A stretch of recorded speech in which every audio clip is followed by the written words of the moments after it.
Alright guys, Delzinski here, and today I want to talk WWE 2K16, and it's going to be kind of a new series for me because over these videos I'm going to be talking about my wish list, and these are the elements that I want to see in WWE 2K16, and these could be things that were taken out in WWE 2K15, or these could be things that we haven't even seen before.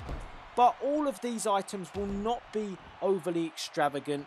They're not going to be too extreme. They're going to be quite simple and quite easy for 2K to filter back in or put in the next game. So today I'm talking about infinite finishes, or more or less just finishes overall. Because in this game here, and you can see it now, you've got Randy Orton with no finishes and you've got RVD with no finishes. Now, in WWE 2K14, you had the option on the selection screen to actually assign the amount of finishes you wanted prior to the match beginning.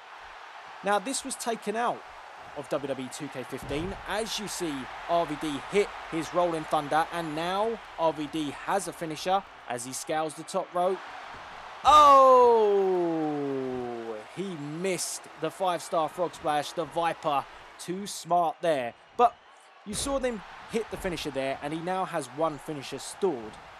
Now, in the previous games, as I said, you actually had the ability to set the level of finishes that you wanted prior to the start of the match. And I quite liked having that option. Number one, for a creator, it's much more easier to create content because, to be honest, it's quite frustrating having to taunt my way up to getting finishes just because I want to make a video about that particular superstar. That's kind of frustrating. So from a YouTube creator point of view, I think it would be nice to bring it back.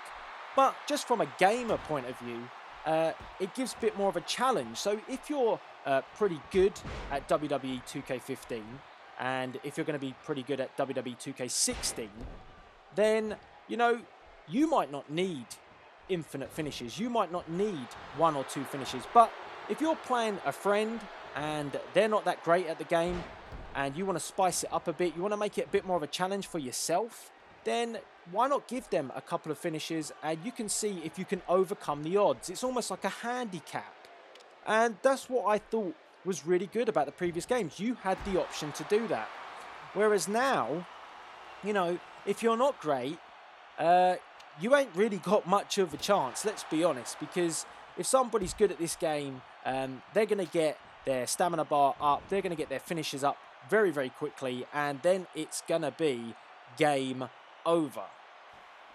So that's why I'd like to bring back the option of, I call it infinite finishes, but in general, it's just having the ability to set the amount of finishes prior to the start of the match. And as I say, I'm sure any YouTubers out there who are listening to this, I'm sure they'll agree with me, because I was trying to create a video the other day and I had to taunt my arse off just to get one finisher. Yeah, that's not that fun. So that's another reason. And Randy Orton is really beating the living crap out of RVD right now with that kendo stick. And here we go. Randy Orton hits his signature, and we're calling on another finisher here because it looks like Randy Orton is going to be lining up the RKO. Now, we saw RVD miss the frog splash. Oh, and we've just seen Randy Orton miss the RKO. So we did just see the signature there as well from Randy Orton. And in talking about finishes, let's talk about signatures as well. Because you can see that RVD's got a signature right there.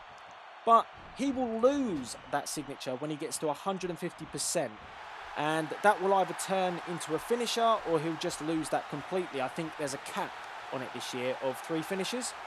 So what I'd like to see as well, in addition to infinite finishes and the ability to select how many you want, is the ability to store signatures.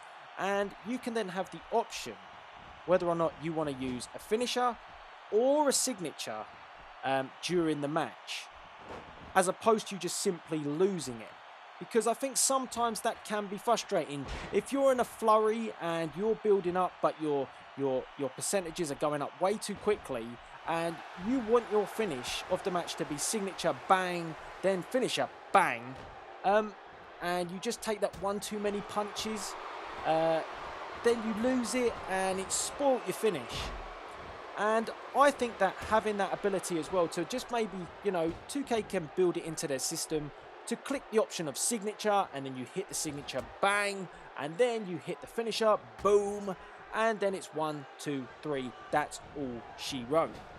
I just think that makes it a lot better, and 9 times out of 10, you've seen it with John Cena on many times. He hits the 5-knuckle shuffle, then he hits the AA, and it's kind of that consistency. And we're going to get to see an oh my god moment in this match as RVD, through the table. Oh my god, as Joey Styles would say. But yeah, that's another thing I'd like to see in WWE 2K16. Well, it looks like this could indeed be the beginning of the end for one Randall Keith Orton. He looks in deep trouble. I hope you enjoyed the match as well, guys, because these videos aren't going to be too... they're just a conversation.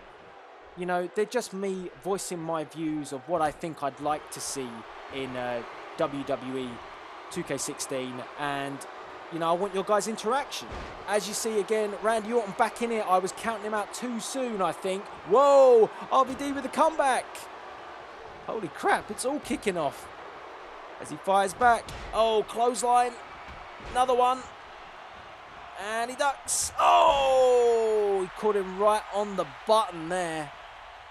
So yeah, I want to get your views on this. I want to know what your feelings are when it comes to finishes. And talking of finishes, 5-star frog splash. 1, 2, 3. RVD is victorious. So there you have it, guys. I hope you enjoyed the match as well, in addition to the commentary. And we're going to be giving you more of these videos in the build to WWE 2K16. It is my wish list. Get involved right now and let me know your views on finishes in WWE 2K16.